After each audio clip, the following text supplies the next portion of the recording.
السلام علیکم ورحمۃ اللہ وبرکاتہ۔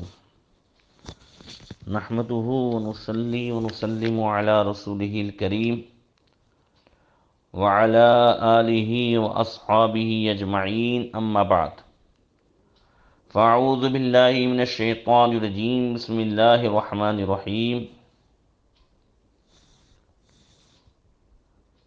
كذبت قوم نوح المرسلين، صدق اللہ مولانا العظیم۔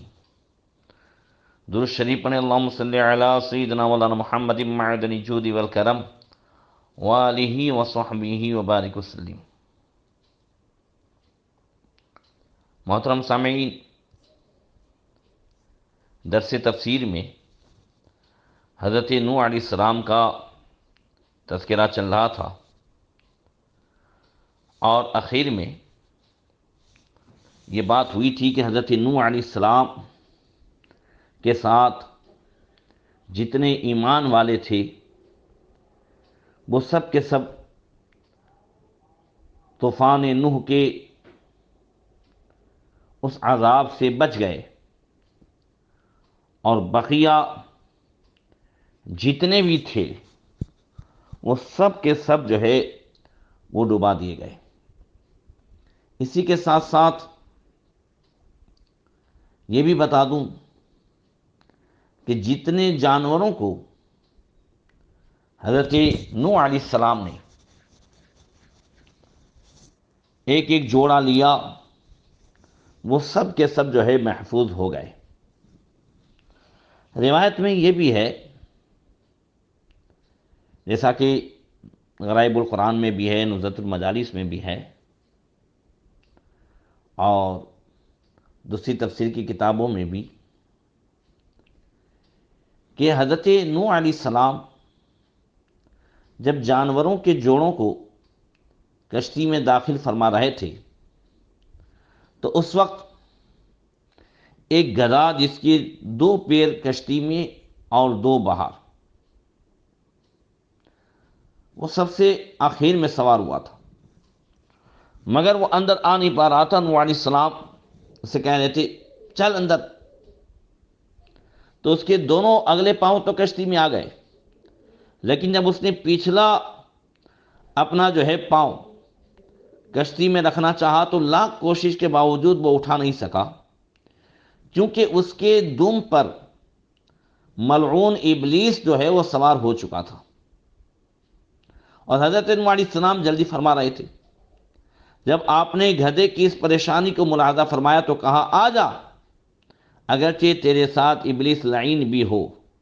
تب وہ چڑھ گیا اور ابلیس بھی اس کے ساتھ چڑھ گیا۔ یہاں پر ایک بات جو قابل غور ہے کہ ابلیس جسے طوفان نوح سے بچنا تھا تو اس نے گدھے کا تو سہارا لیا، گدھے کا وسیلہ لیا، مگر اس نے جو ہے اللہ کے نبی حضرت نوح علیہ السلام کی بارگاہ میں عریضہ نہیں پیش کیا، اللہ کے نبی سے مدد نہیں مانگی، گدھے کا جو ہے دامن پکڑ لیا، اس کا پاؤں پکڑ کر کے کشتی میں سوار ہو گیا۔ سوار تو ہوا حضرت نوح علیہ السلام کے کہنے سے، اگرچہ تیرے ساتھ ابلیس کیوں نہ ہو آ جا، مگر ابلیس کا جو نظریہ سامنے آیا وہ یہ ہے کہ چاہے گدھے سے مدد مانگی جائے، اس کا وسیلہ پکڑا جائے، مگر نبی سے مدد نہ مانگی جائے۔ یہی آج کل کے جو 2 کتاب پڑھ کر کے جو گدھا صفت بن گئے، وہ مولوی اور ان کے جو ہے ماننے والے دیوبندی وہابی، اکثر ان کا یہی رہتا ہے کہ اللہ کے نبیوں ولیوں ان سب سے دور رہیں گے، پولیس سے مدد مانگیں گے، دوسروں سے مدد مانگیں گے، ظالموں سے مدد مانگیں گے، مگر انہیں جو ہے شرک دکھتا ہے تو صرف اللہ کے ولیوں اور نبیوں سے مدد مانگنے میں۔ حالانکہ ہم اہل سنت والجماعت کا عقیدہ ہے کہ نبی، ولی اور ہمارے آقا صلی اللہ علیہ وسلم جو کچھ بھی دنیا میں یا کہیں بھی آخرت میں بھی مدد فرمائیں گے، یہاں مدد کرتے ہیں تو وہ اللہ کی عطا ہی سے مدد کرتے ہیں۔ اللہ کی عطا کے بغیر کوئی کسی کی مدد نہیں کر سکتا۔ یہی اہل سنت والجماعت مسلک اعلی حضرت کا جو ہے عقیدہ ہے۔ اور اسی کے ساتھ ساتھ نوح علیہ السلام کی کشتی میں جب سانپ اور بچھو کشتی میں سوار ہونے لگے تو حضرت نوح علیہ السلام نے ان دونوں کو سوار کرنے سے منع فرما دیا۔ تب ان دونوں نے کہا کہ ہمیں سوار کر لیجئے۔ سانپ و بچھو کہتے ہیں کہ ہم وعدہ کرتے ہیں کہ جو شخص سلام علی نوح فی العالمین پڑھے گا، یہ 23ویں پارے کی آیت ہے سورہ صافات کی، ہم اسے ضرر نہیں پہنچائیں گے، نقصان نہیں پہنچائیں گے۔ کون سی آیت؟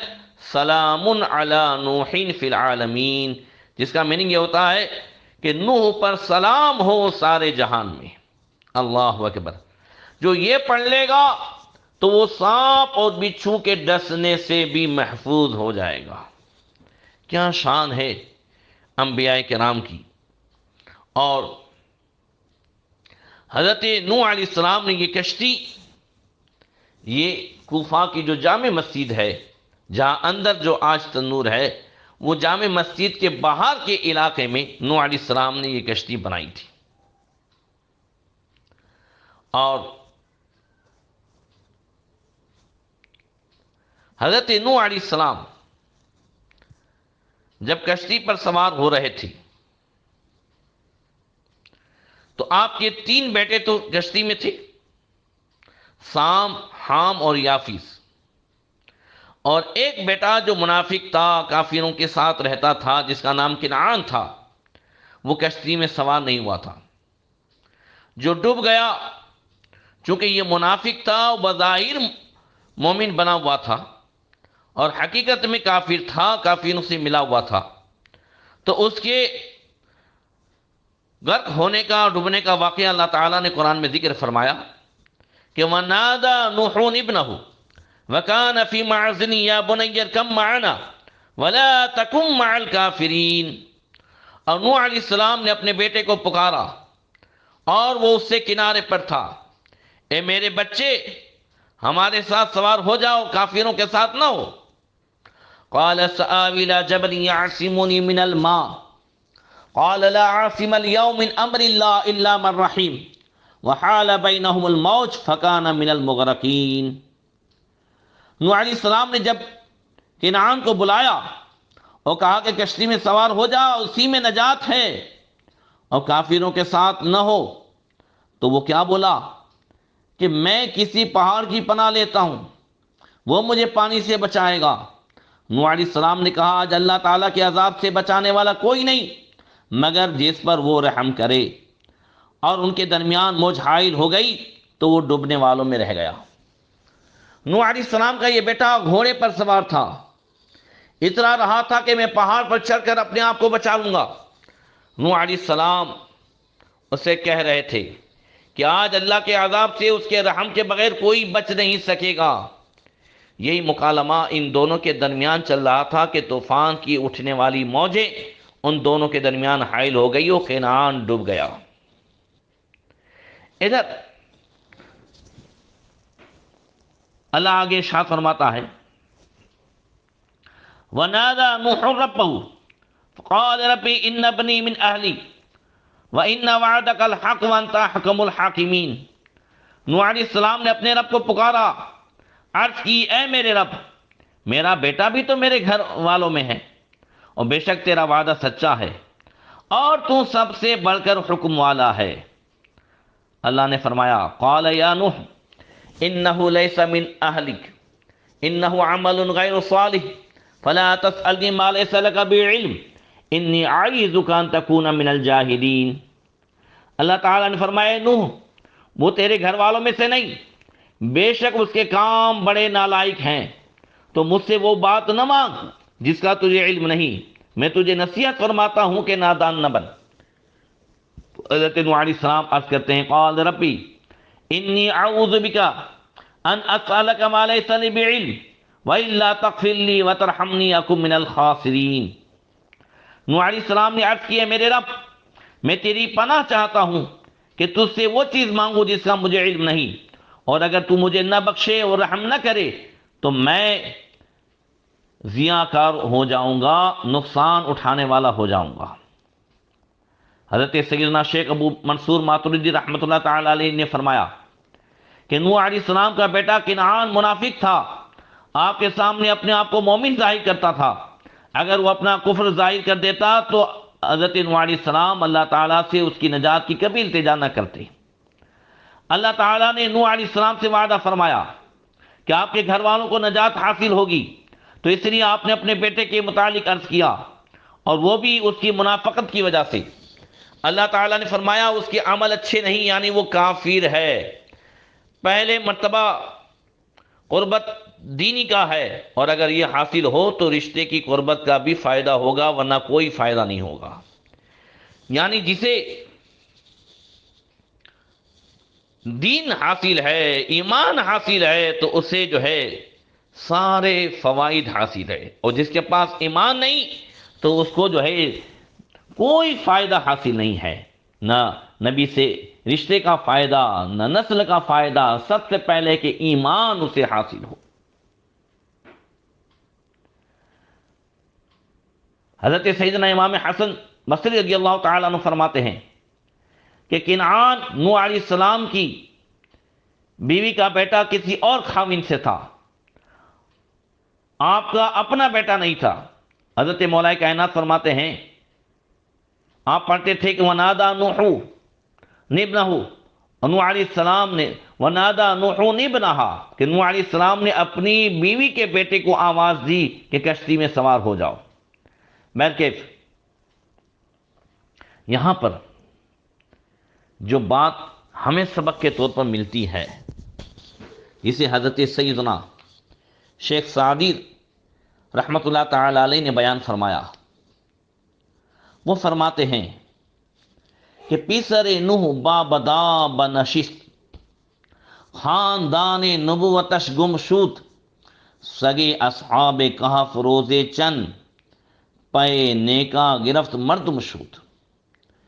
یعنی نوح علیہ السلام کا بیٹا بوڑھوں کی صحبت میں بیٹھا تو نبوت کا خاندان اس کے ہاتھ سے چلا گیا۔ وہ اصحاب کہف کا کتا، وہ قطمیر چند دن اللہ والوں کی صحبت میں رہا تو کل قیامت میں جنت میں وہ نیک آدمی کی شکل میں جنت میں جائے گا۔ اللہ اکبر۔ اس وجہ سے محترم سامعین، اچھی اور بری صحبتیں کی اثر رکھتی ہیں۔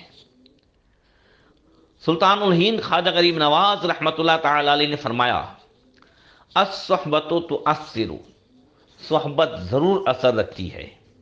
مولانا روم رحمۃ اللہ تعالی علیہ فرماتے ہیں کہ صحبت صالح ترا صالح کنت، صحبت طالح ترا طالح کنت۔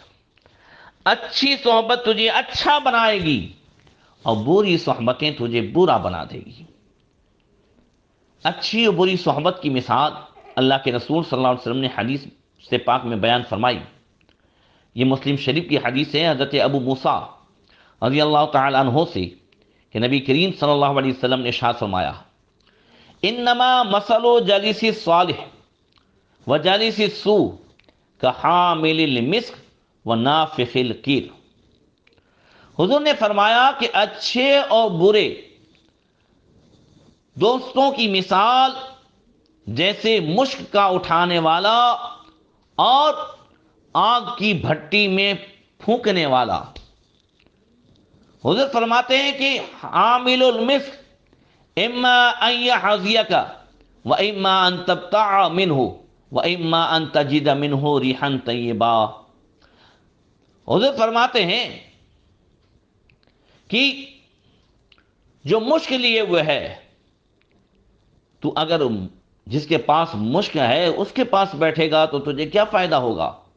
یا تو وہ مشک والا تجھے اس میں سے دے گا، یا تو مشک کو خریدے گا، یا تجھے کم سے کم مشک کی خوشبو پہنچے گی۔ اور بھٹی میں پھونکنے والا یعنی آگ کو جو پھونکتے ہیں اس کے پاس بیٹھنے سے کیا ہوگا؟ وَنَافِقُ الْقِيرِ إِمَّا أَن يُحْرِقَ ثِيَابَكَ وَإِمَّا أَن تَجِدَ رِيحًا خَبِيثَةً، حضور نے فرمایا کہ بھٹی پھونکنے والا جو آگ کی بھٹی کے پاس اگر کوئی بیٹھے تو وہ کیا کرے گا کہ جب اس میں ہوا ڈالے گا تو تیرے کپڑے جلا دے گا یا تجھے بری بو پہنچے گی۔ اس سے پتا چلا کہ اچھی اور بری صحبتیں ضرور رنگ لاتی ہے۔ یہ تو ایک مثال عطا فرمائی۔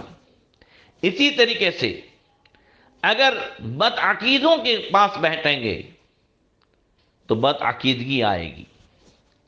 آج کے اس دور میں ہم یہ دیکھتے ہیں کہ اچھے خاصے سنی گھرانے کے ہوتے ہیں، مگر بروں سے جب رشتہ ہو جاتا ہے، بدعقیدوں سے رشتہ ہو جاتا ہے، بد مذہبوں سے رشتہ ہو جاتا ہے، تو دھیرے دھیرے ان کے اندر بھی بد مذہبیت آتی ہے۔ پہلے نیاز بھی کرتا تھا، عرس بھی کرتا تھا، عرس میں بھی جاتا تھا، سب کچھ ہوتا تھا، مگر اب سب کچھ چھوڑ دیا۔ چاہے یہ بری صحبت رشتے کی وجہ سے آئی ہو، چاہے وہ جو ہے کاروبار کی وجہ سے آئی ہو، بہر کے بری صحبت کا بھی اثر ہوتا ہے اور اچھی صحبت کا بھی اثر ہوتا ہے۔ ذرا میں آج آپ کو اچھی صحبت کے تعلق سے بتاؤں اور پھر انشاءاللہ آئندہ کل جو ہے وہ بری صحبت کے بری اثرات بھی بتاؤں گا۔ حضرت سیدنا خواجہ اللہ بخش توسوی رحمۃ اللہ تعالی علیہ، بڑے پائے کے بزرگ، توسا شریف میں آپ نماز کے لیے جاتے تھے پالکی میں، تو جب وہ جو مسجد تھی وہ بازار میں تھی، تو شام کے وقت جب حضرت خواجہ اللہ بخش توسوی رحمۃ اللہ تعالی علیہ نکلتے تھے تو وہاں ارد گرد جتنے بھی دکاندار تھے، مسلم و غیر مسلم، سب آپ کے ادب سے نیچے اتر جاتے تھے اور آپ کو سلام کرتے تھے۔ خواجہ اللہ بخش توسوی رحمۃ اللہ تعالی علیہ جب نکلتے تھے اور وہ اس میں جو ہندو دکاندار تھے، اس میں ایک ہندو حضرت خواجہ اللہ بخش توسوی رحمۃ اللہ تعالی علیہ کو بڑی محبت سے دیکھتا تھا اور ایک جملہ کہتا تھا۔ وہ کیا کہتا تھا؟ لجپال نو لاجینا، اے لاج رکھنے والے میری بھی لاج رکھ لے۔ حضرت خواجہ اللہ بخش توسوی رحمۃ اللہ تعالی علیہ وہ سر جھکائے ہوئے تشریف لے جاتے، ہمیشہ کا یہ معمول رہتا۔ ایک دن آپ کی سواری نکلی، آپ نے دیکھا کہ سب لوگ تو ادب سے کھڑے ہیں مگر وہ آواز دینے والا نہیں ہے، اس کی آواز نہیں آ رہی ہے۔ آج آپ نے سر اٹھا کر ان کی طرف دیکھا اور کہا، ارے وہ یہ میرا یار کہاں ہے؟ اللہ اکبر۔ لوگوں نے بتایا کہ وہ سخت بیمار ہو گیا ہے اور اس کی تو نزا کی پوزیشن ہے، ایسا ہے کہ اب روح نکلے تب روح نکلے۔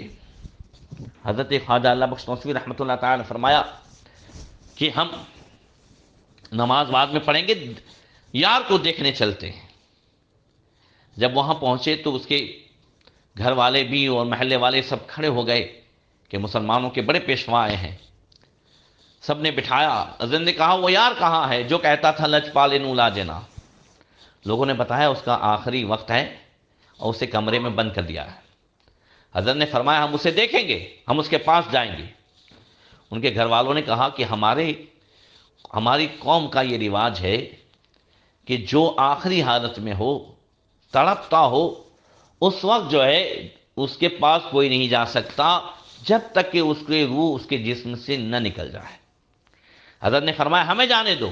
لوگوں نے کہا نہیں، ہماری قوم کا رواج ہے، جب تک اس کی روح نہ نکل جائے تب تک ہم آپ کو اس کے پاس نہیں جانے دے سکتے۔ آپ نے فرمایا جب تک وہ مجھے دیکھے گا نہیں، روح نکلے گی نہیں۔ اب لوگ عاجز آئے تو کہا ٹھیک ہے، ہم آپ کو لے جاتے ہیں۔ دروازہ کھولا اور حضرت اندر تشریف لے گئے، دروازہ بند کر دیا۔ اب حضرت اندر ہیں، خواجہ اللہ بخش توسوی، اور وہ تڑپنے والا ہے، وہ تڑپ رہا تھا، اور اسی حالت میں حضرت خواجہ اللہ بخش توسوی نے اس کے سینے پر ہاتھ رکھا۔ اس نے آنکھیں کھولی اور وہی جملہ کہا، لجپالے نو لاجنا، علاج رکھنے والے میری علاج رکھ لے۔ آپ نے فرمایا میں تیری یہاں پر بھی، قبر میں بھی، حشر میں، ہر جگہ لاج رکھوں گا، شرط یہ ہے کہ تو نبی کا کلمہ پڑھ لے۔ وہ کہتا ہے کہ نبی کا کلمہ پڑھوں تو صحیح، مگر جس کا کلمہ پڑھوں اس کا دیدار بھی تو کرا دیں، ان کو دیکھ بھی تو لوں۔ اللہ اکبر۔ حضرت خواجہ اللہ بخش توصیف فرماتے ہیں، اچھا میرا بارگاہ رسالت میں حضوری کا امتحان لیتا ہے، یہ دیکھ لے۔ کیا دیکھتا ہے کہ حضرت خواجہ اللہ بخش توصیفی رحمۃ اللہ تعالی علیہ کے سر پر ہاتھ رکھے ہوئے مصطفیٰ جان رحمت کھڑے ہیں۔ سبحان اللہ۔ ادھر جو ہے وہ تڑپ گیا کہ کیا اس کی شان ہے، ادھر نگاہوں میں جمال مصطفیٰ ہے اور زبان پہ کلمہ مصطفیٰ ہے، کلمہ پڑھا، حضور کو دیکھ کر کلمہ پڑھ لیا، اور سبحان اللہ اسی میں اس کی روح اس کے جسم سے جدا ہو گئی۔ اللہ اکبر۔ اب حضرت خواجہ اللہ بخش توصیفی رحمۃ اللہ تعالی علیہ باہر آ گئے۔ اب اس کے گھر والوں نے کہا اس کا تو انتقال ہو گیا، چلو اسے اپنے رواج کے مطابق جلائیں۔ خواجہ اللہ بخش توصیفی رحمۃ اللہ تعالی نے فرمایا کہ اس نے کلمہ پڑھ لیا ہے، مسلمان ہو چکا ہے، اب اسے اسلامی طور طریقے سے دفن کیا جائے گا۔ لوگوں نے کہا ہمیں نہیں معلوم، ہم نہیں جانتے، ہم تو اسے جلائیں گے۔ آپ نے فرمایا ٹھیک ہے تم دیکھ لو۔ اب لوگوں نے لکڑیاں جمع کی، آلے سے آلہ گھی ڈالا، سب کچھ کیا، اس میں اسے رکھا۔ ارے اس غلام مصطفیٰ کو کیا آگ جلاتی ہے، اس کے بال کو بھی نہیں جلایا، ایسے ہی ساری لکڑیاں ختم ہو گئی۔ اس نے جس رسی سے باندھا تھا رسی جل گئی، مگر اس کا ایک بال بھی نہیں جلا۔ لوگ حیران میں ہیں۔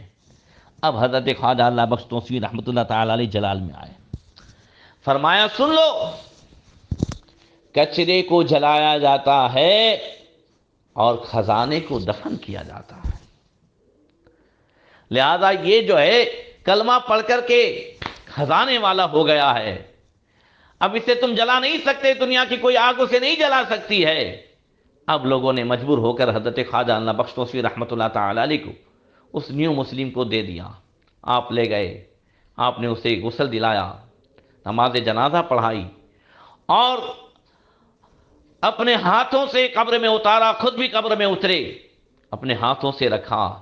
جب قبر سے نکل رہے تھے تو مسکرا رہے تھے۔ کسی نے کہا حضور آپ اس وقت مسکرا رہے ہیں؟ کہا یہ بندہ ابھی بھی جو ہے قبر میں جب میں نے رکھا تب بھی کہہ رہا تھا لج پالے نو لاجنا، وہ لاج رکھنے والے میری بھی لاج رکھ لیں۔ اللہ اکبر۔ یہ شان ہے اللہ والوں سے۔ دیکھو غیر مسلم محبت بھری نظر سے دیکھتا تھا، یہ تھوڑے وقت کی جو صحبت تھی اس نے اسے کلمہ نصیب کر دیا۔ اللہ اکبر، جنت کا حقدار ہو گیا۔ اور بری صحبتیں کیا رنگ لاتی ہے آگے سنیے گا۔ اللہ تعالی ہم سب کو اچھی صحبتیں اور اس سے فائدہ حاصل کرنے کی توفیق عطا فرمائے۔ السلام علیکم ورحمۃ اللہ وبرکاتہ۔